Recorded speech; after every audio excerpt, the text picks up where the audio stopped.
नमस्कार, मी निकिता. आपण पाहतायत LS मराठी. पाहुयात महत्त्वाच्या घडामोडी. अमरावती जिल्हाधिकारी कार्यालयावर आमदार बच्चू कडू यांच्या कार्यकर्त्यांचे आक्रमक आंदोलन. दिल्लीत विद्यार्थ्यांच्या आंदोलनावर पोलिसांनी लाठीचार्ज केल्याचा कार्यकर्त्यांकडून निषेध. या तरुणांना एका केसमध्ये कॉकरोच नावाने संबोधलं गेलं आणि लोक एकत्र आले आणि नीटची परीक्षा हा एक वेगळाच विषय होता. आता नीटच्या परीक्षेचं राजकारण होतंय. दीपक केसरकर यांचं वक्तव्य. अजितदादांची जयंती राज्यभरातील सर्व शासकीय कार्यालयांमध्ये साजरी करण्याच्या मुख्यमंत्र्यांच्या निर्णयाबद्दल त्यांचे मनापासून आभार.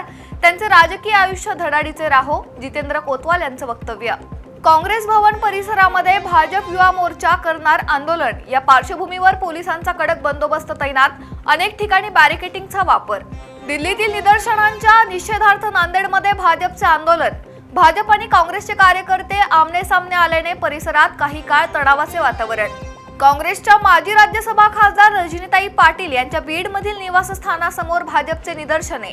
भाजप कार्यकर्ते पदाधिकाऱ्यांकडून काँग्रेस विरोधात जोरदार घोषणाबाजी. धुळे शहराजवळील नगाव बारी परिसरात शिवशाही बसला भीषण आग. चालकाच्या सतर्कतेमुळे 49 प्रवाशांचे प्राण बचावले. आगीचे नेमके कारण अद्याप अस्पष्ट. रायगड जिल्ह्यातील महाड शहरात ढगफुटी सदृश्य पाऊस. कोकणासह महाराष्ट्रातील अनेक भागांसाठी अतिवृष्टीचा इशारा. नागरिकांनी कामाशिवाय घराबाहेर पडू नये, प्रशासनाचे आवाहन.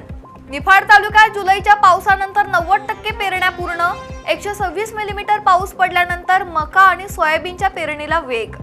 श्रीरामपूर येथील तुळजाभवानी मंदिरातील दानपेटी फोडून चोरी. चोरीचा प्रकार CCTV कॅमेऱ्यात कैद. चोरांचा बंदोबस्त करण्याची नागरिकांची मागणी.